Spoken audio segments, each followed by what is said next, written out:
Então, quer dizer, a gente já trabalhou, né, o que eram aqueles pressupostos conceituais, e hoje a gente vai trabalhar esse planejamento, o planejamento, né, como que a gente pode estruturar o relacionamento com as comunidades, com a sociedade, para construir um mapa da transformação.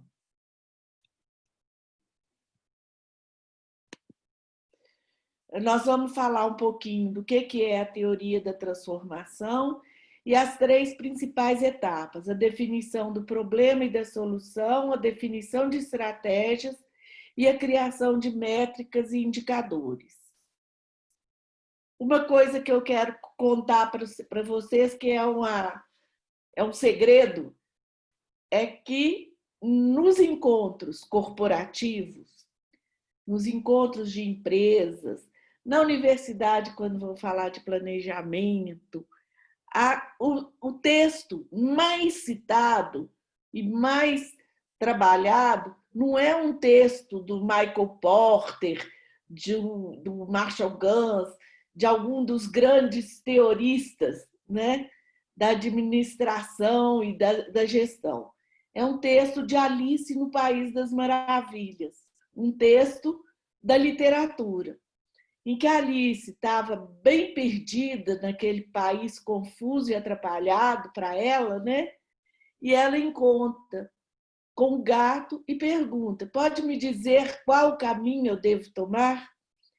E ele diz: isso depende muito do lugar para onde você quer ir. Eu não sei para onde ir. Se você não sabe para onde ir, qualquer caminho serve. Agora, o nosso desafio é achar o caminho para onde a gente quer ir. A gente sabe para onde ir e precisamos de achar o caminho.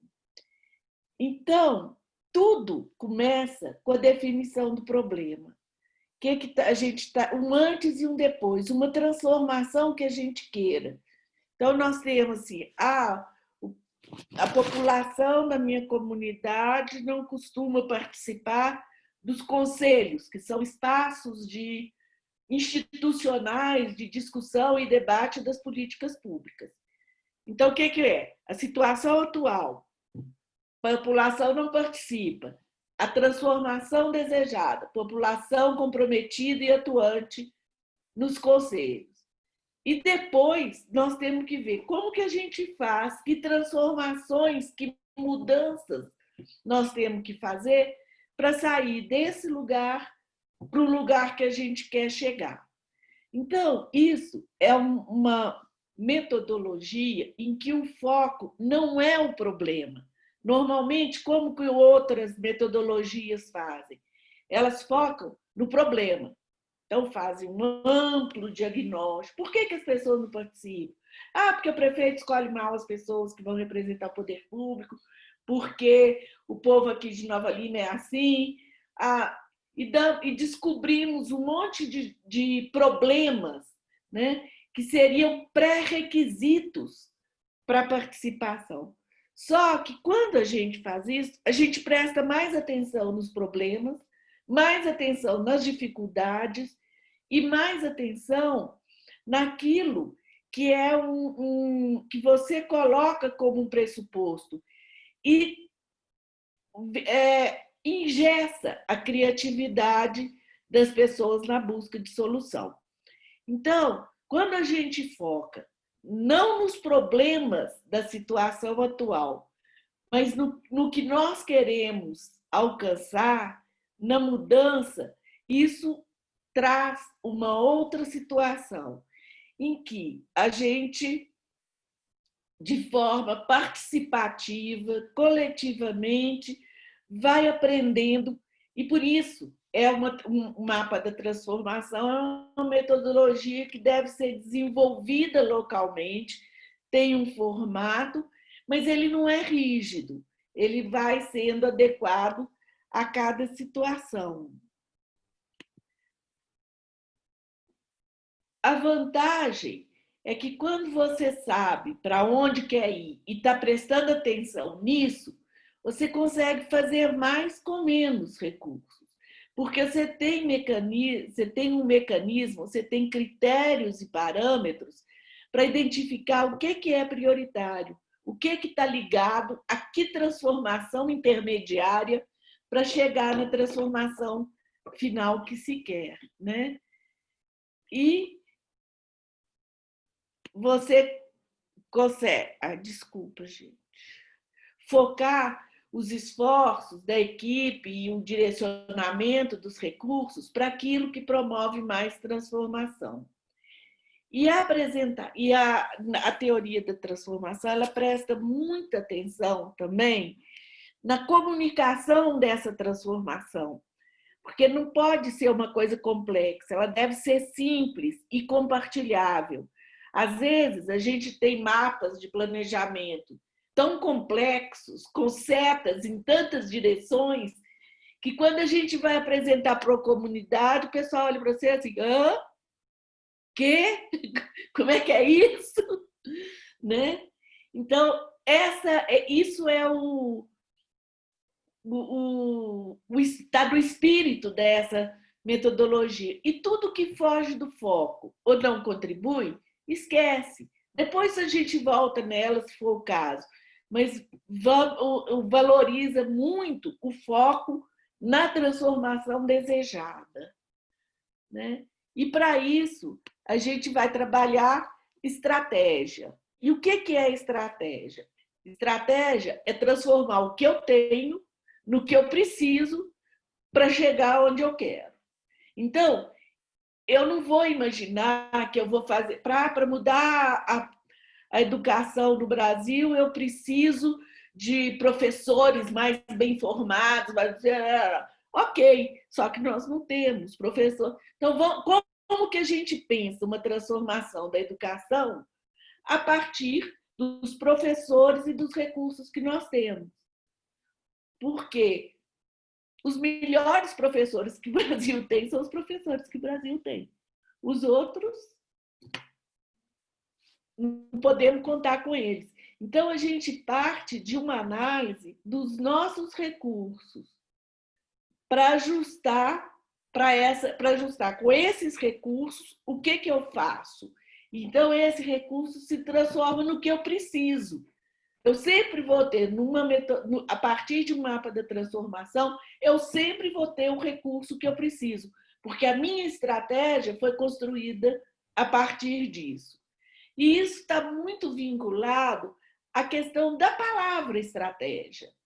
A palavra estratégia ela vem do grego e estrategos, que é o plural de general. E quando a gente fala, assim, são generais preparados para a guerra.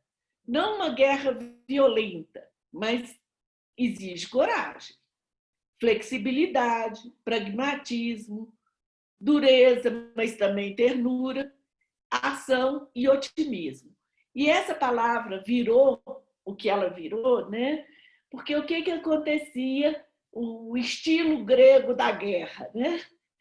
O general chegava, ia para cima de uma colina ou de uma montanha, né? Nós vimos um filme na semana passada, me deu uma notícia aqui que a internet está instável.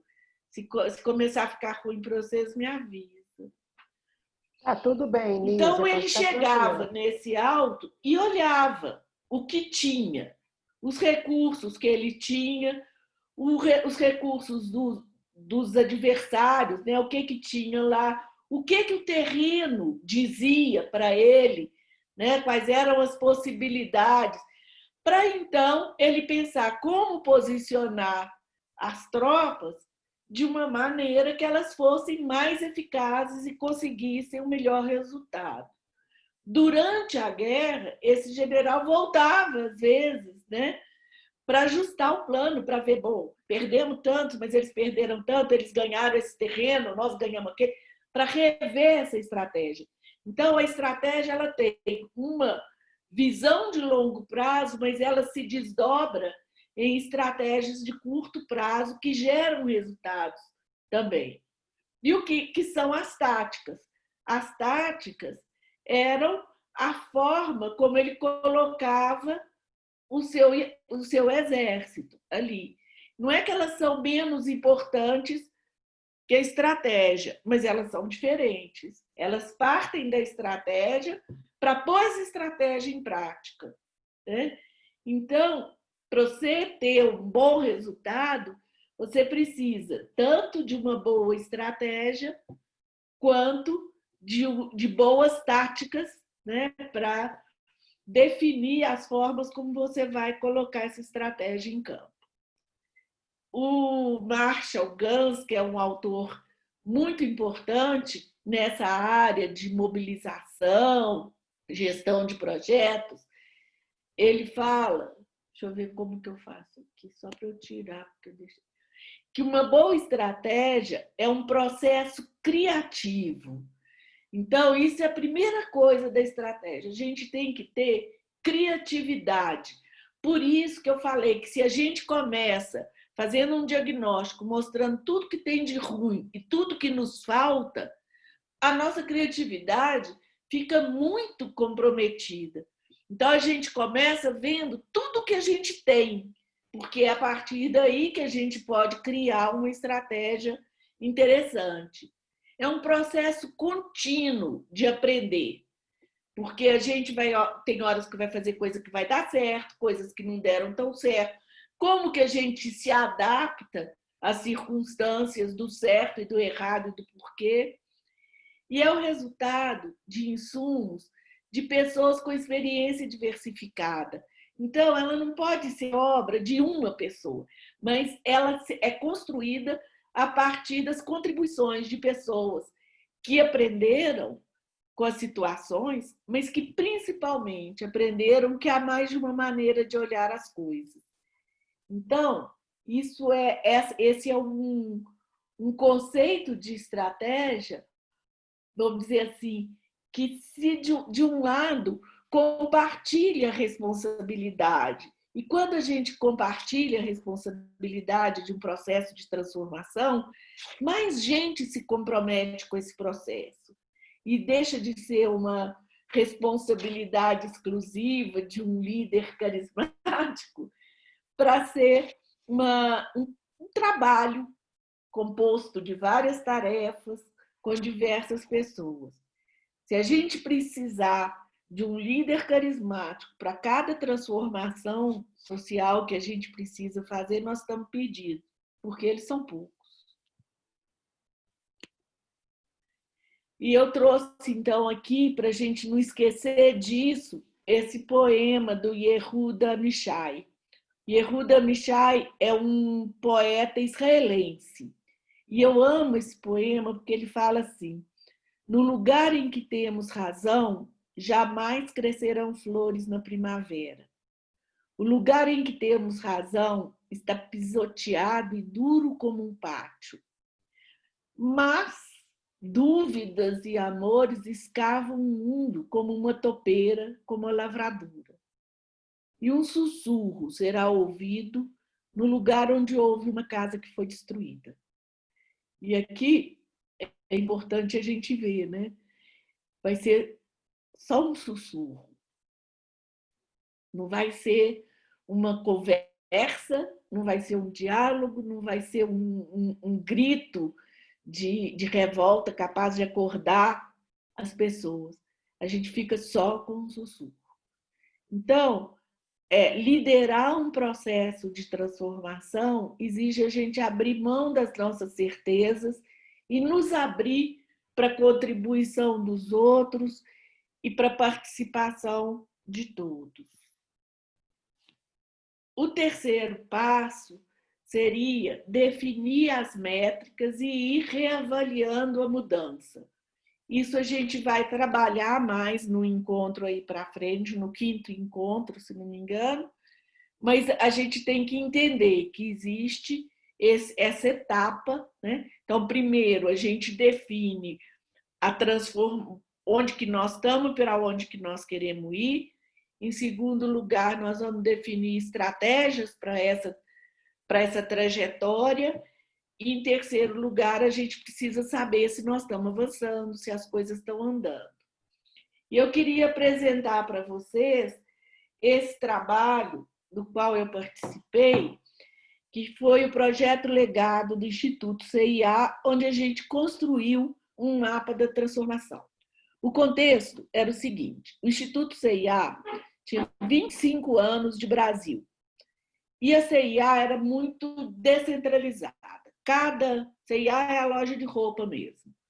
Cada unidade, então no Brasil existia um Instituto CIA que escolhia o que ele ia fazer, como que ele ia fazer, quais seriam as prioridades dele.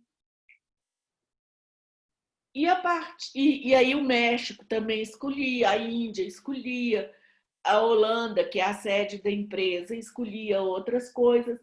Então, cada lugar escolhia. E no Brasil, o Instituto CIA trabalhava com educação. Ele tinha basicamente três grandes programas.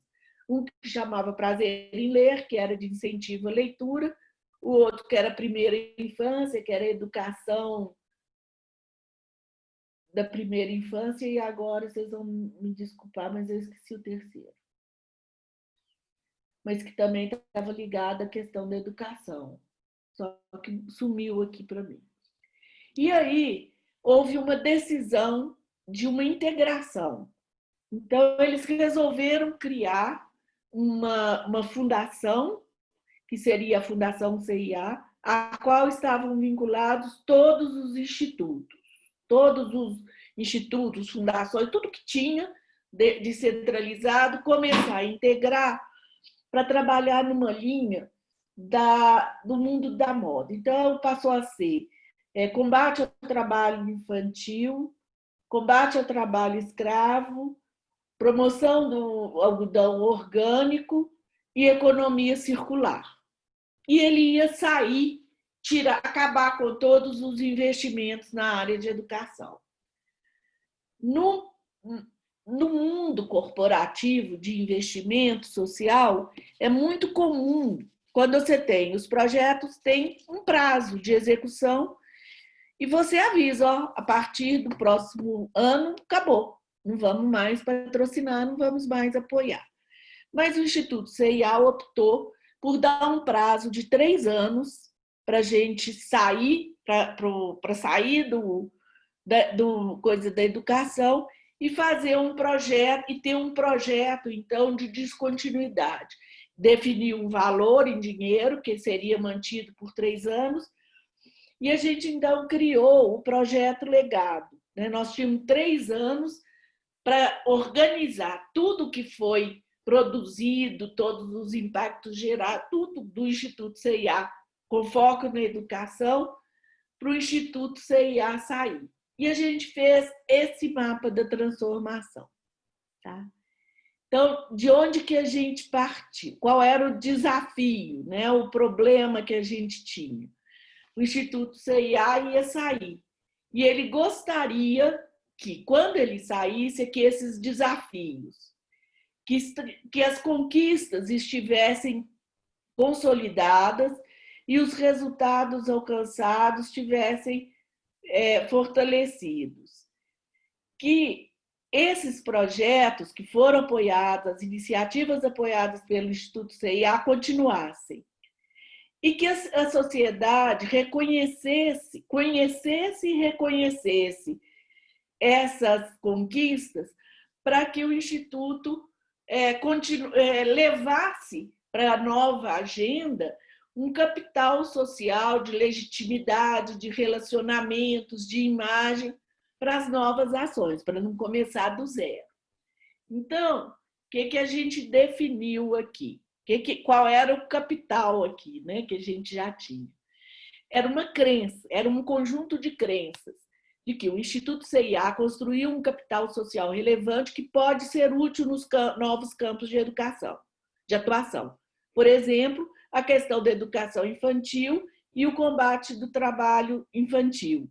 Tinha um link aí, e o relacionamento com uma série de ONGs, o relacionamento com outros parceiros investidores. As conquistas alcançadas são relevantes para a sociedade e o período de preparação da descontinuidade pode contribuir para a sua consolidação.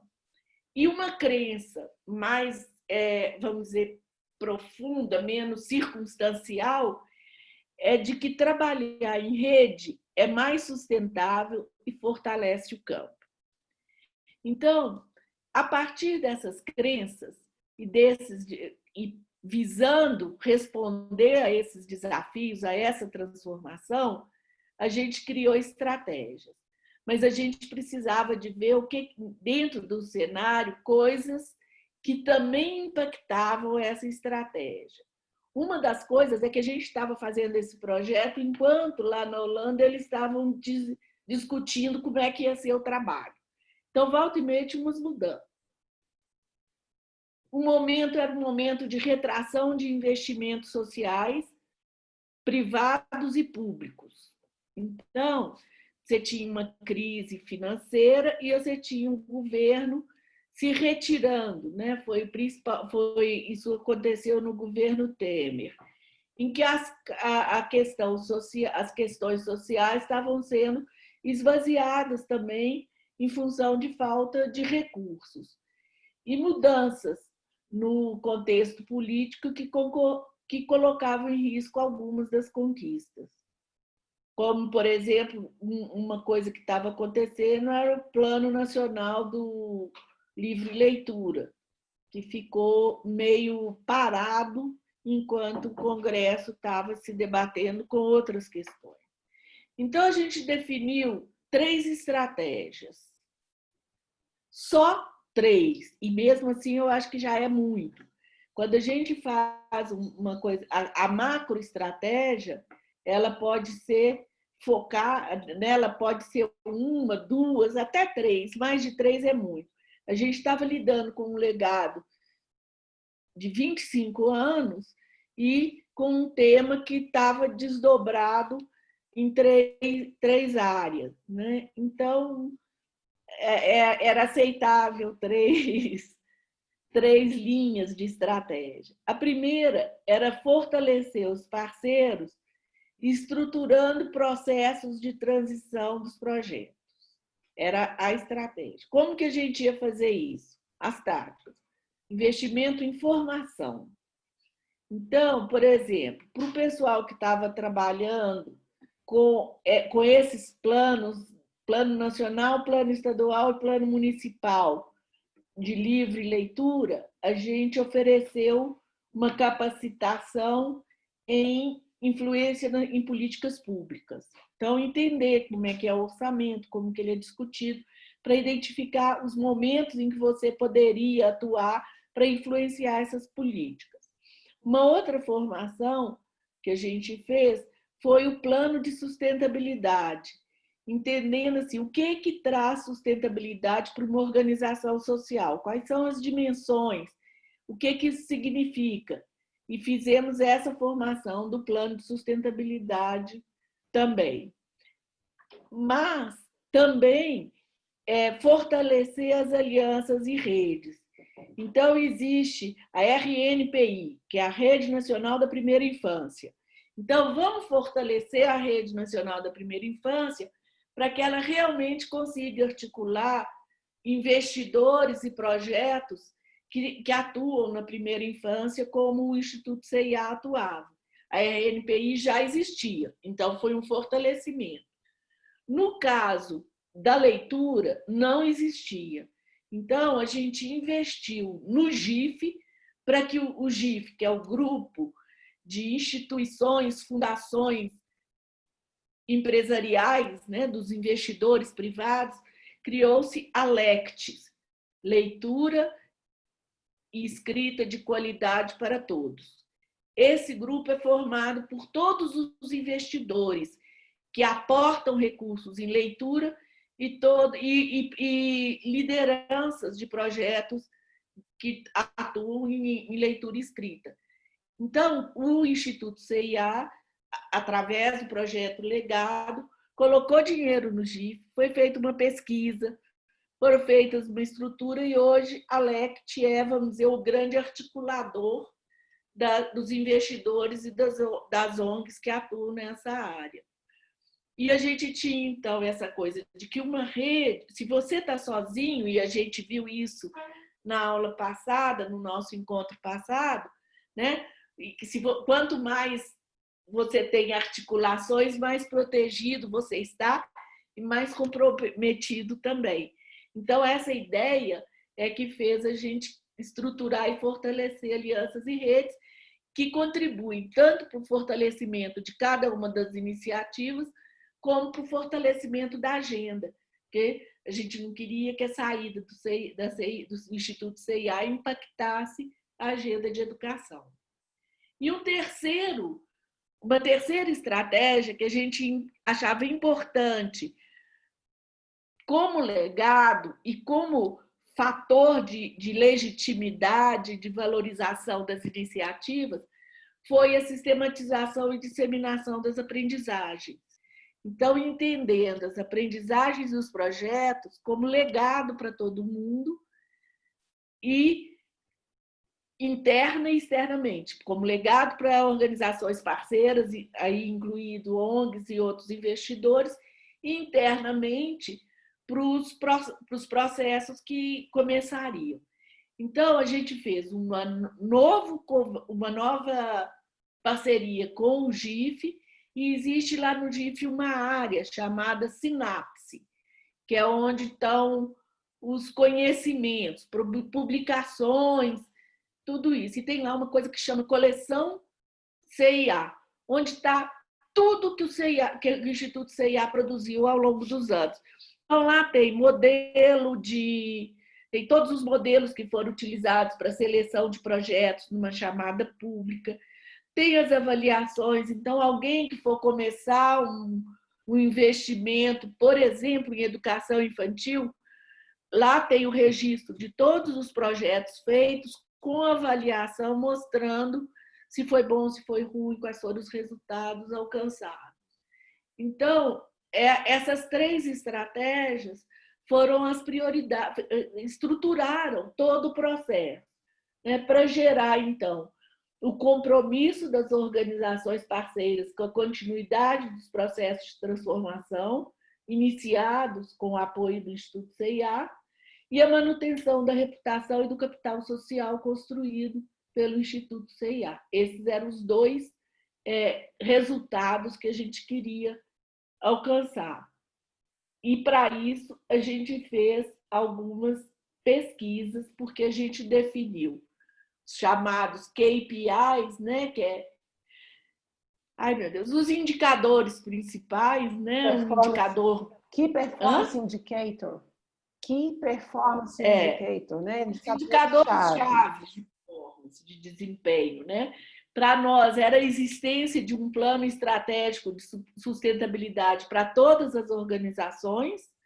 Isso a gente alcançou. Então, aqui era uma coisa bem formal. Cada um tinha que ter o seu plano de sustentabilidade. Ou seja, cada um tinha que saber onde estava e para onde ia, dadas as novas condições. E tinha também algumas evidências que não são tão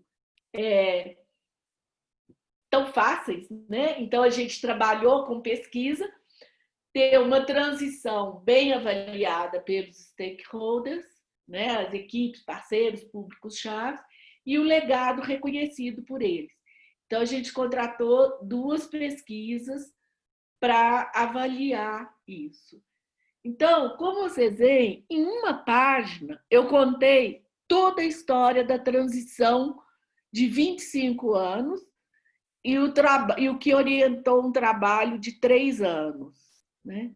Então, eu consigo, quando a gente fala da coisa da comunicação, eu consigo, se vocês quiserem, vamos aprofundar num ou no outro tema, mas a visão geral, eu acho que vocês conseguiram ter com uma página, e eu marquei o tempo aqui, 10 minutos de conversa. Né? Essa é uma grande vantagem, vamos dizer, dessa metodologia. Mas, uma vez definidas as estratégias, a gente, então, eu trouxe para cá esses itens aí, formação, estruturar e fortalecer alianças e redes, para facilitar. Mas a gente precisa de detalhar isso. Então, a gente tem um desdobramento. Então, eu tenho o mapa da transformação e a trajetória da transformação, em que a gente usa esse outro mapa, que tem 3 itens em azul, né? Qual é o problema que estamos tentando resolver, qual é a mudança que a gente espera, e no meio, quais serão os passos. E como que a gente constrói esse mapa? A gente parte daqui, do problema que a gente quer resolver, quem eu preciso comprometer com essa mudança, né? Qual é o público que eu quero trazer para trabalhar comigo, quais são os argumentos-chave. Então, nós tivemos aí uma conversa sobre imaginário, narrativa pública, como que a gente vai expressar essa transformação desejada de maneira que ela seja mobilizadora. Aí a gente define os passos para cada estratégia, né, as táticas que nós vamos utilizar, quais serão os efeitos mensuráveis e quais os benefícios gerados para as pessoas, né? E aqui embaixo, esse pressuposto-chave. Quem é preciso comprometer para a mudança? Eu faço uma lista de 30, mas eu posso escrever aqui que se eu conseguir 10 sendo representante dos 3 setores, eu passo para o item seguinte, né? Então, eu tenho aqui embaixo algumas hipóteses que vão orientar a nossa passagem para os itens seguintes. E você vê que os passos, eles aparecem depois do comprometimento e de trazer as pessoas para juntas definirmos quais serão os passos. As estratégias, quem está promovendo o processo transformador, podem ser trabalhadas, o que não impede que elas sejam mudadas depois. Agora, os passos, efetivamente, é depois de ter as pessoas juntas. Então, Nízia, oi. Deixa eu tirar uma dúvida com você. Esse segundo mapa aqui é uma alternativa ao primeiro que você mostrou, ou são trabalhos complementares? Complementar. Eu acho que ok. Para cada estratégia, você tem uma trajetória de transformação. Ah, tá. Porque a estratégia, ela é uma hipótese, né? Eu vou fazer isso e isso vai dar lá. Tá bom, mas como que eu faço? É como aquela coisa do general. Chegou no alto da colina e olhou a estratégia. Aí ele tem que falar, o nosso soldado vai para cá, eu preciso trazer mais um canhão. Aí, é essa trajetória. Ok. Tá? Eles são complementares para facilitar a transformação, a passagem da estratégia para o terreno, para a ação. Ok. Nízia, então, para cada estratégia, eu faço um mapa deste?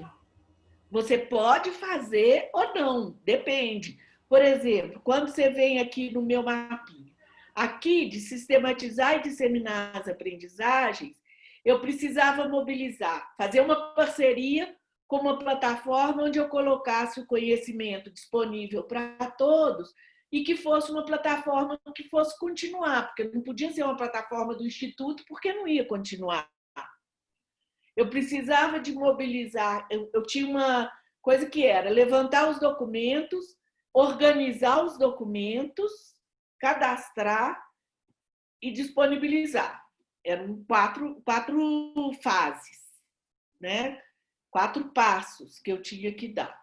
Aqui, no estruturar e fortalecer os parceiros, estruturando o processo de transição. Então, o que nós tivemos que fazer?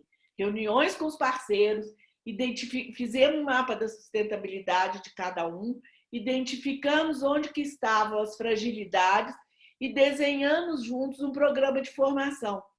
Por exemplo, o Entre Redes, em que você tem, foi feita a sistematização, definimos 5 temas juntos que eram estratégicos para as bibliotecas comunitárias.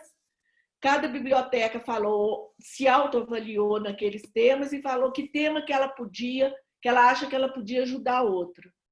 Então, construímos, né, com a ajuda de pessoas, de consultores, um tipo de um manual de exemplos para solucionar, por exemplo, a organização de acervo. Como organizar o acervo de uma biblioteca comunitária. E descobrimos que existia uma forma em que você organiza o acervo por cores, diferente daquele acervo de números, e que ficaria mais fácil para todo mundo. Então, eles tiveram uma formação sobre organização de acervo por cores. Vimos que era super importante para a sustentabilidade financeira a legislação dos planos estaduais e municipais. Então, como é que a gente influencia em políticas públicas? E isso foi feito com consultores externos, dando, por exemplo, esse de políticas públicas, e esse outro foram pessoas de uma rede ensinando outras redes. Foi estruturado um programa chamado Entre Redes, que era a formação através das boas experiências dentro da própria rede. Mas, quer dizer, são duas estratégias que exigiram pessoas diferentes, com objetivos diferentes, mas todas elas essenciais para a macro transformação, de criar um comprometimento com a continuidade e com os processos já iniciados. Então, no nosso caso, nós desenhamos para cada um das 3 estratégias uma trajetória. Eu não tinha isso guardado, não sei, devia ter guardado, não guardei. Mas no caso, por exemplo, da criação da Arlect, né? Quem que eu precisava comprometer? O GIF, os investidores e as bibliotecas. Quais eram os argumentos-chave? Então, papel da leitura, o que pode, aí quais serão os passos? Uma pesquisa, uma primeira reunião, a institucionalização da LECT, o comprometimento do GIF.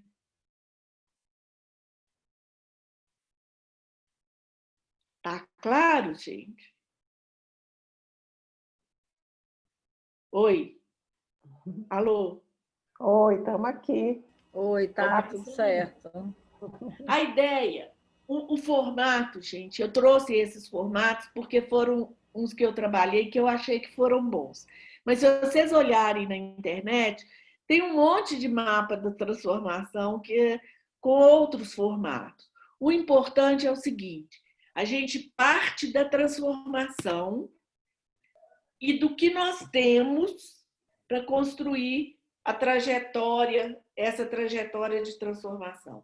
É não focar nos problemas, nas dificuldades e nos pré-requisitos, mas na potência, nos recursos e nas oportunidades que a gente tem.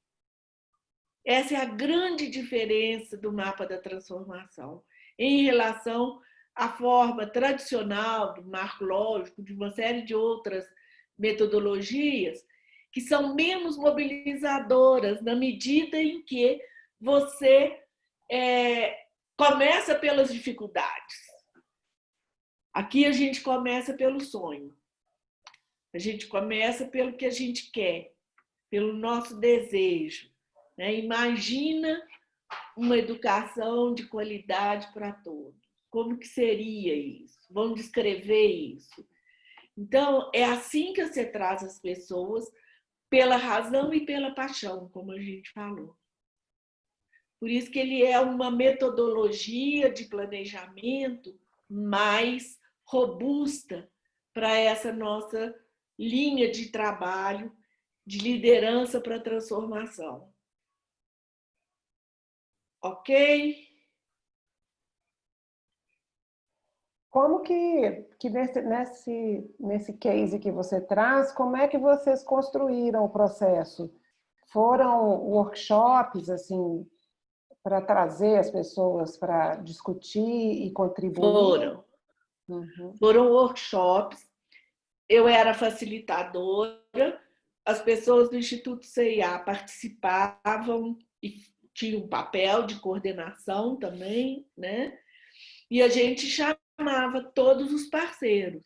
Por isso, quando a gente fala quem é preciso comprometer, você tem que buscar comprometer, por exemplo, primeiro, aquelas pessoas que têm um papel de liderança no grupo. Por exemplo, nós tínhamos que trazer os parceiros investidores.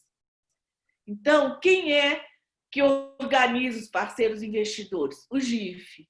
Então, a gente partiu de uma conversa com o GIF para que o GIF convocasse essas pessoas. Quando era, por exemplo, a questão das bibliotecas comunitárias, a gente chamou as bibliotecas comunitárias, mas a gente chamou também o Luiz Rufato, que é um escritor que tem um comprometimento grande com essa questão de promoção da leitura, um escritor premiado, que todo mundo adora, e que, inclusive, escreveu o prefácio do livrinho de sistematização das bibliotecas. Então, assim, sempre foi através de reuniões e usando metodologias participativas, mas tendo como foco essa estrutura do mapa da transformação. Essa primeira parte aqui foi muito mais interna, muito mais, até fortalecer os parceiros ali, né? Essas que estão em negrito, foi mais eu e a equipe de educação do Instituto Itaú Social. Agora, o desdobramento disso e esse mapinha teve uma participação grande de cada um dos programas. Então, você tinha o programa de Prazer em Ler, você tinha o programa de Primeira Infância e tinha lá o outro, Educação Integral, que era o outro. Então, foi feito junto com você tinha um projeto, gente, aquele do Gilberto de Menstein, na Vila Madalena, Aprendiz, você tinha outros projetos que também a Campanha Nacional pela Educação, várias outras ONGs que trabalhavam com o mesmo tema. Então, foi a partir de reuniões com eles em que a gente chegou até aqui, né? Identificando quem que a gente precisava de trazer e conversando com cada um. E aqui o nosso imaginário era muito... a nossa narrativa pública, o nosso imaginário eram muito marcados pela coisa assim, eu estou indo embora. Né? Então, no imaginário era isso aqui é tão forte que vai ficar.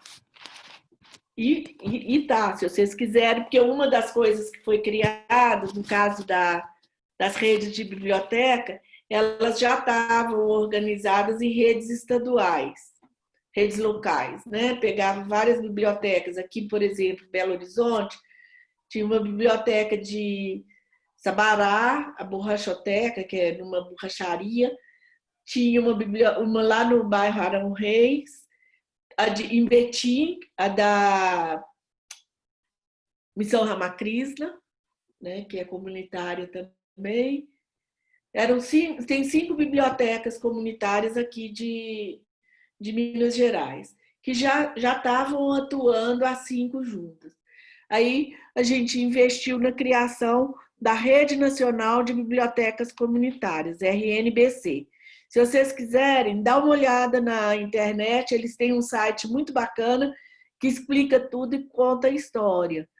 Fala desse programa Entre Redes, das ações da RNBC. Então, foram formas de estruturar um legado e uma continuidade. No caso específico do Prazer em Ler e das bibliotecas, antes de sair, a gente fez um último esforço de mobilizar investidores para assumir programas. Que o projeto que a gente fez de trazer os investidores, o Itaú Social falou, esse programa é o que falta para nós. A gente tem aquele programa de Leia para uma Criança, mas não temos esse braço que chega nas pessoas que mais precisam. Então, o Itaú Social pegou o programa para ele. O Instituto CIA deu o programa. Então, por que isso é importante? Quer dizer, o Instituto, a estratégia, obrigava ele a pegar 20 anos de trabalho, 20 anos de produção, 20 anos de erros e acertos, 20 anos de relacionamento com as bibliotecas e entregar para um outro financiador. Né? O Itaú, se ele fosse desenvolver tudo, ele gastaria um caminhão de dinheiro ali para chegar naquele ponto. Mas a questão não era essa. A questão era, queremos que isso continue. Para isso continuar, um novo investidor quer pegar. Pegou tudo, inclusive equipe de consultores. Tinha só a pessoa que coordenava o programa no CIA hoje é consultora do Itaú Social. Então, assim, eu trouxe esse exemplo porque eu acho que ele, além de dar uma visibilidade do potencial do que ele propõe, né, ele foi um programa muito exitoso.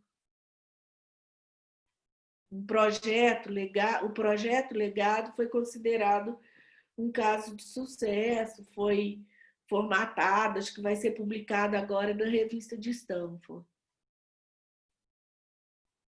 Mas o segredo do sucesso foi trabalhar o projeto numa perspectiva de transformação, porque senão a gente ia ficar chorando. Quando eu cheguei, a equipe estava assim, amargurada por causa do fim. Todo mundo ia perder o emprego. E foi muito engraçado que nos últimos dias, todo mundo, ai, mas vai acabar a educação, tanta coisa legal que foi feita. E a turma da educação estava eufórica por terminar tão bem. Foi muito sintomático, né? Gente, nosso horário. Olha, eu tinha comprado Você vê o que eu comprei? Um fone de ouvido para ouvir vocês, que ninguém fala nada. Não adiantou.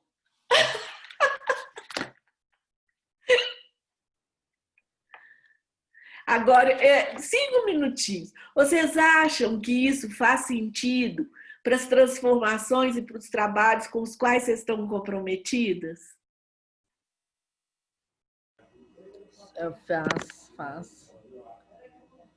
Eu fiquei pensando, até porque quando eu pensei num projeto assim grande, né? A gente está pensando num projeto de desenvolvimento local aqui com lideranças locais, né? E aí eu fiquei pensando assim, mas tem etapas. E aí, na hora que foi falando, eu fui imaginando as etapas, fazer essa parte de cada etapa, porque como ele está muito no início, por mais que a gente consiga ver né, o ideal no final, mas ele vai precisar de partir por mais vezes, sabe? Então, mas sonha. Então, é isso. Aí você tem tem ele grande, mas deu uma possibilidade de conseguir encaixar, assim, sabe? Eu vi mais fácil. Quantos você precisar? Aquele segundo mapa, você faz quantos você precisar para concretizar as estratégias que você definiu. Gostei muito. Tá?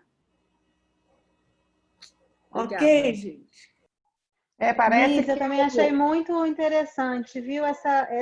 Quantas e quantas conversas e projetos já pararam nos problemas, né? Quantas conversas a gente tenta, às vezes, levar à frente, os problemas travam tudo. Então, esse pulo do gato de o que a gente tem para chegar onde a gente quer, né? Aquela forma de colocar a estratégia que você colocou é muito interessante, viu?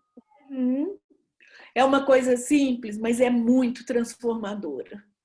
Não, poderosa demais. Olhar para o que a gente tem e onde a gente quer chegar, né? Essa visão do general aí, muito interessante. Que ótimo. Olha, hoje eu não vai ter texto para casa, não. A apresentação, eu vou pedir para a Maria para mandar a apresentação e que vocês pensem em um projeto, uma ideia, alguma coisa que possa ser, que vocês possam fazer um exercício, né? Sem compromisso. Não vou cobrar na próxima aula, senão todo mundo vai sumir, porque não teve tempo de fazer, mas é isso. Deixa eu ver aqui uma coisa.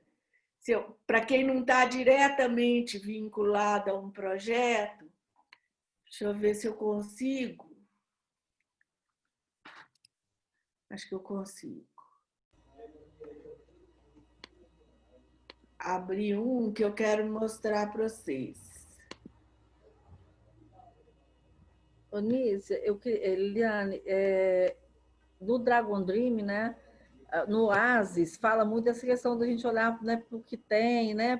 Nos projetos Oasis, né? Tem muito isso, né? Uhum. Até no Dragon Dream também, mas eu achei assim, da forma que você colocou, eu acho que o outro, lógico, tem muitas vantagens, né? Mas eu achei esse formato acho mais prático, a palavra talvez seja mais praticidade, assim. Não sei se a palavra é mais prática, mas eu achei legal assim, até para compartilhar com o outro também, sabe? Conversar. Porque ele está construído. É, Ele é coerente com essas metodologias, mas ele está isso. construído para ser operado. Né? Para conversar com as outras metodologias, eu acho que fica bem bacana, assim, né? Ele dá uma objetividade, né, na ação. Isso. Uhum, uhum. Eu queria mostrar para vocês, como sugestão de exercício, se vocês não tiverem algum projeto já na mão, né? Essa palavra aí. Essa palavra que meu sobrinho que mora na Alemanha falou que a gente pronuncia Vogellosigkeit. Ela não está aparecendo para nós. Peraí. Não está compartilhando? Não.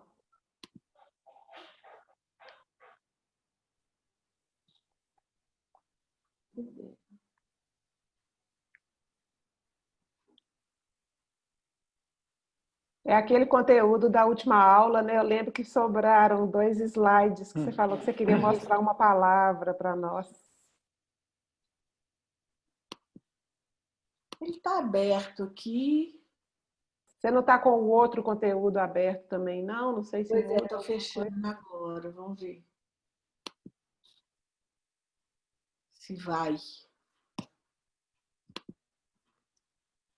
Bom, também não é caso tão... Aí. Agora sim, estamos vendo. Isso. Essa palavra alemã está dando... As universidades alemãs fizeram um convênio, juntaram algumas e estão dando umas bolsas sobre esse tema, para as pessoas desenharem processos para isso. Essa palavra quer dizer um ato que não gera consequências, ausência de consequências causadas por um ato, no sentido de atos que não causam danos. Como abandonar certos hábitos pode abrir caminho para uma vida com menos impactos negativos no planeta. Então, a teoria da transformação está sendo usada assim, olha, eu hoje jogo tudo meu no lixo e que se dane. O que eu tenho que me ajude, né? Quais são as condições que eu tenho? Eu tenho a coisa centralizada, a coleta centralizada. Então, eu pegar a situação, o que é a transformação que eu quero e como que eu posso ajudar a fazer essa transformação na minha vida. Não quero mudar o mundo inteiro, não. Eles chegaram à conclusão que as mudanças, assim, se eu faço para mim, aí eu posso contar o que foi feito, eles podem contar o que foi feito e mais gente aproveitar essa oportunidade. Então, não é para fazer uma grande transformação social já. É para começar com uma transformação na sua vida, fazer o seu mapa da transformação e aí depois você propor a transformação em outros contextos para outras pessoas. Lá tem 1.800 euros para cada projeto, mas eu não tenho esse dinheiro para vocês, não. Infelizmente. Então, assim, eu queria que, assim, eu sugiro que a partir da nossa conversa vocês aproveitem para pegar cada uma algum projeto que vocês estão trabalhando, ou se não, uma Pogloski. Eu vi que algum dos homens queria falar alguma coisa. Não sei se era o Joaquim ou o Anderson. Joaquim. Oi, Joaquim. Você falou em duas coisas que me chamou bastante atenção. Primeiro, legado, né? Qual o legado que nós vamos deixar com nossas ações, né? Uhum. Então, eu penso bastante nisso, né? Eu acho que eu estou fazendo um trabalho, né, aqui no Porto, né? Iniciei um trabalho por conta o pessoal ele tem um pouco de... Eles não têm um direcionamento para melhorar algumas coisas que, quando a gente enxerga, que precisava de ação simples, né? Então, eu vejo assim, nós temos que ver o final.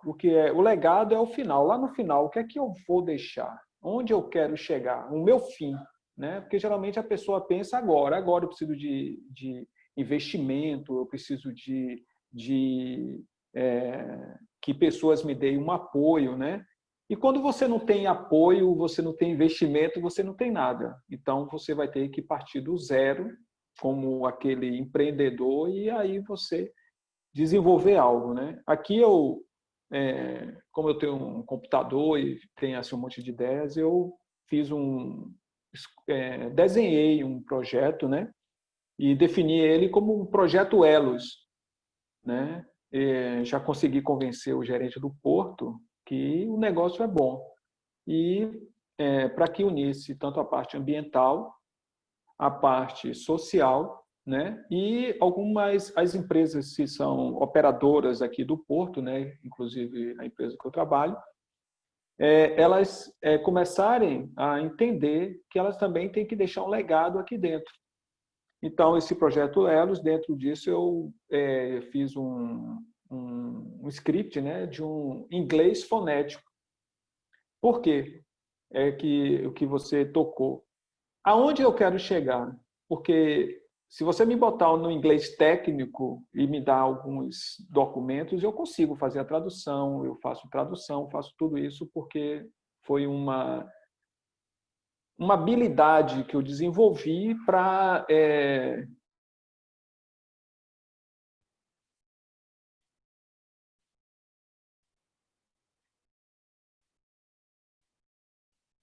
Joaquim travou para todo mundo ou só para mim? Travou sim. Tenha pelo menos uma base muito boa de inglês. Então, eu descobri o inglês fonético, né? Tem uma pessoa aqui que tem um inglês bastante fluente, convenci ele dele dar aula, mas botar de forma simples que todos entendessem, porque muitos das pessoas que trabalham aqui no Porto são pessoas que ela não tem uma escolaridade, né? Então, eu tive que convencer ele que, olha, imagine que você vai pegar um pescador, vai levar ele para um outro país, ele vai chegar lá, vai ouvir, e ele vai aprender. Então, acabou. É assim que a gente tem que fazer. Então, esse é o fim, deixar esse legado, né? E já tem um escopo do projeto, né? Do Elos e também desse outro, né? São duas coisas assim que eu quero. Esse é o fim, né? Também eu também estou pensando no meu desenvolvimento, né? Como pessoa, como profissional, né? E também deixar esse legado para as pessoas, porque um dia eu vou ter que sair daqui, não sei até quando eu vou estar trabalhando aqui, e aí, enquanto isso, deixar pessoas, como é que se diz, contaminadas, né, por esse vírus de ajudar o outro, né? E eu acho E você vê, Joaquim, que interessante. Você começou falando assim, você tinha um projeto, você tinha uma ideia, e você falou assim, mas você não tem nada. Nada. Não, você sempre tem muita coisa. Você tinha um sonho, você tinha uma ideia de como concretizar esse sonho, você tinha um computador. Então, você vê que se você tivesse parado, porque você não tinha investimento, porque você não tinha os equipamentos, né? Se você começasse pensando nas dificuldades e nesses pressupostos, a sua criatividade ficava embotada. Mas como você não pensou nisso, você pensou no que eu...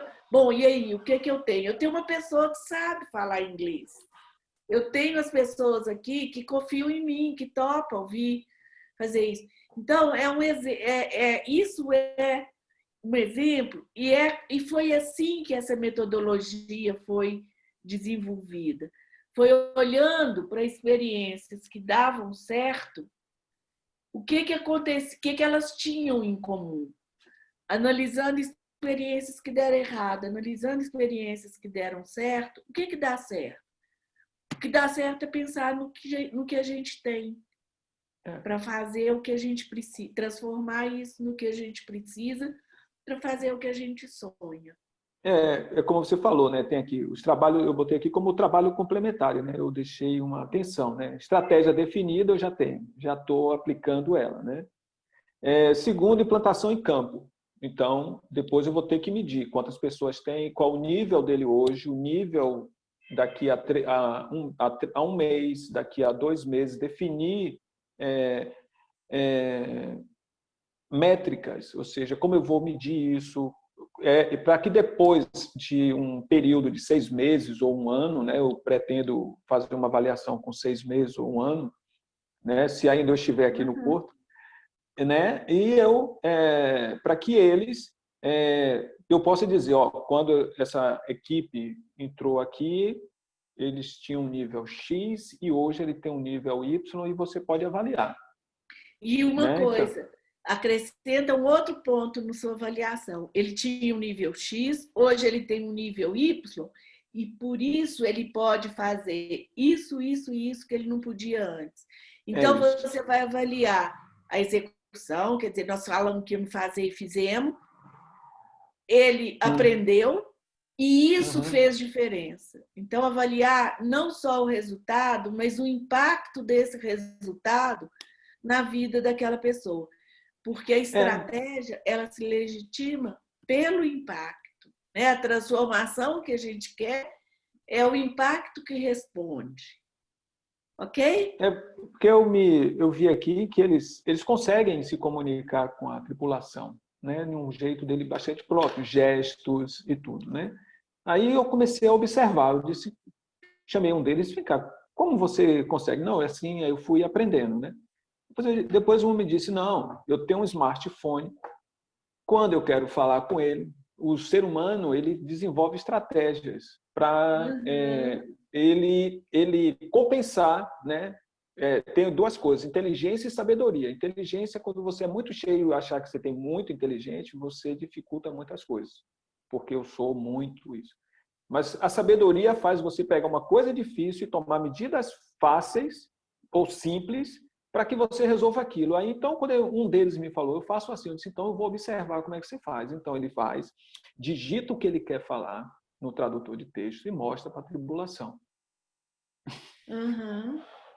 Né? E ele consegue um resultado. Eu disse, pô, se você falasse, ele, pô, Joaquim, se eu falasse, seria melhor. Eu disse, pronto, nós vamos desenvolver um inglês que seja mais fácil para você, que seria o dia a dia dele na operação, né? E aí consegui, com uma pessoa aqui que tem um inglês fluente e tudo, ele comprou e a gente está já defini todo o processo, né? E vamos fazer uma aula inaugural. Isso aqui vai servir para mim para botar isso, deixar esse legado. Eles já estão mobilizados, né? Agora para deixar o legado que você falou. Tá, joia. Gente, então vamos encerrar, né? Boa noite para todo mundo. Muito obrigada. Segunda-feira nós temos mais um encontro que a gente vai falar sobre liderança transformadora, sobre o papel do líder. Acho que é. Maria está checando aí, Maria? Né, sobre o papel do líder. O que é ser líder?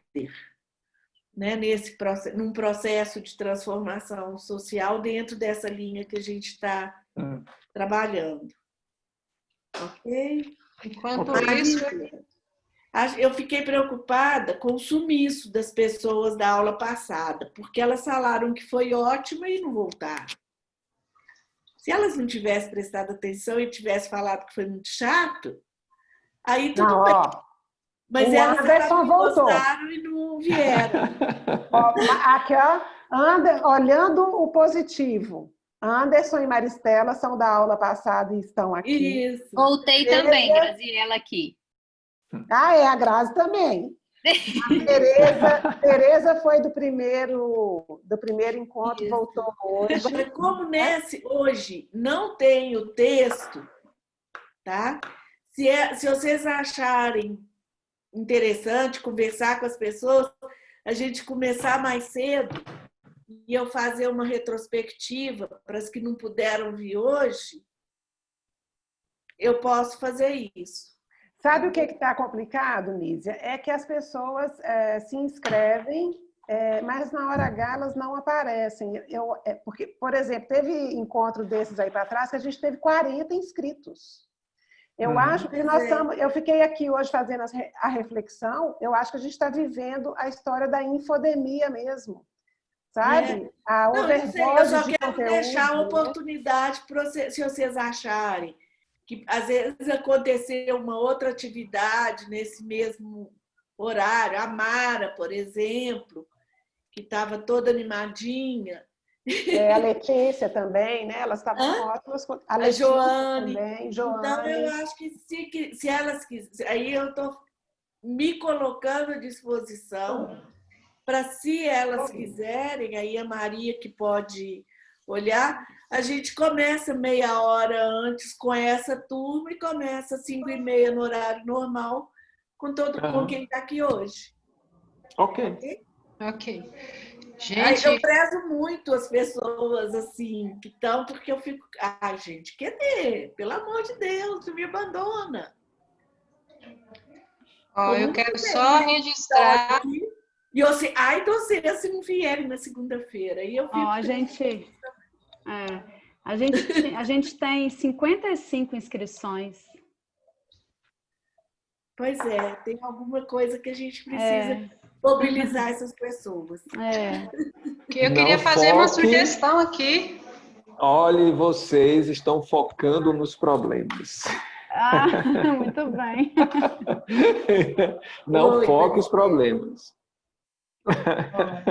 Então, é uma sugestão que seria, de repente, a gente, não sei se é possível, mas a gente abrir um espaço um pouco para discussão mesmo. Eu fico me contendo aqui para não entrar sempre, porque eu já avisei da primeira vez, eu tenho problemas com o meu freio aqui da comunicação, né? Então, eu me contenho para não entrar, mas acho que seria bastante enriquecedor se a gente tem uma oportunidade de, às vezes, compartilhar algumas experiências. Mas o objetivo é esse, né? Como o Joaquim fez, a gente quer que vocês... Gente, mais prova de que eu quero ouvir vocês, fiz até um investimento. É verdade. Mas então, eu não sei, assim, se às vezes... falar mais. Isso,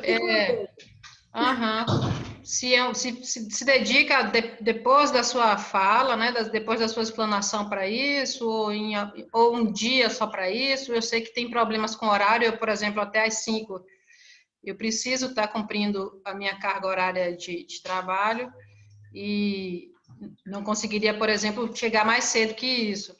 Mas, às vezes, depois, porque acho que é nesse momento que a gente também transforma, né?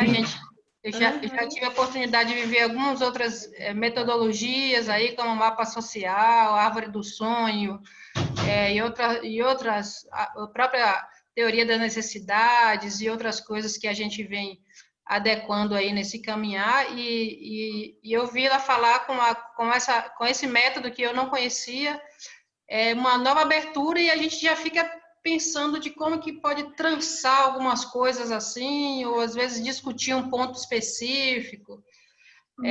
Enfim, fica a sugestão aí de um momento, mesmo que seja uma aula extra, mais um bate-bola mesmo, para que não haja prejuízo no tempo do conteúdo, né? E também sem amarrar ninguém assim. Ótima sugestão, Maristela. Então, boa noite para todo mundo. Até segunda. Boa noite. Segunda. Obrigada. Até Boa noite, segunda. obrigado. Boa noite, obrigado. Tchau. Obrigado. Tchau. Tchau.